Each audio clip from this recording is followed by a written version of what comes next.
আসসালামু আলাইকুম। এইচএসসি ২০২৫ ময়মনসিংহ বোর্ডের শিক্ষার্থীরা, তোমাদের প্রশ্নটা আজকে দেখলাম। প্রশ্নটাতে তোমরা যে উত্তর করে আসছো অবশ্যই সেটি কমেন্টে জানিয়ে দিবে, তাহলে আমি বুঝতে পারবো তোমরা কোনটা সঠিক দিয়েছো কি ভুল দিয়েছো। অবশ্যই তোমাদেরকে সেটি জানিয়ে দেওয়া হবে।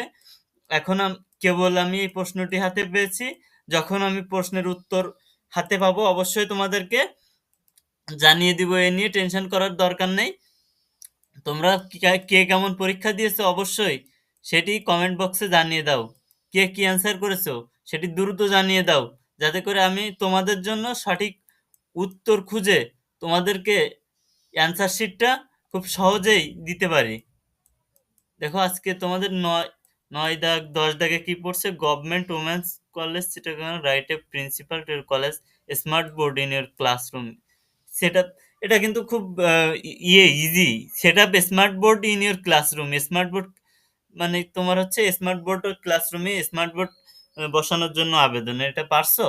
পারছো কি না পারছো অবশ্যই বলে যাও। Write a paragraph your most intimate childhood friend within 200 word. মানে তোমার ছোটবেলার বন্ধু সম্পর্কে কিছু লিখতে বলছি। এটা অবশ্য তোমরা পড়ে যাওয়ার কথা না, আসলে এটা একটু টাফ হয়ে গেছে তোমাদের জন্য। তবে কে কেমন লিখে আসছে অবশ্যই জানিয়ে যাবে। 12 নম্বর, write a paragraph school life and college life. এটা কিন্তু তোমাদের একেবারে সহজ পড়ছে, যে এই যে school life and college life within 200 words. School life এবং কলেজ লাইফের ভিতরে কি পার্থক্যটা তোমরা পেয়েছো, তুলনা করতে বলছে।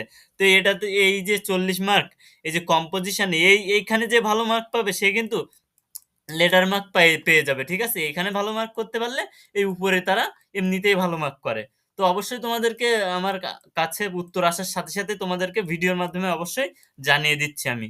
তোমরা অবশ্যই চ্যানেলটি সাবস্ক্রাইব করে সাথে থাকো।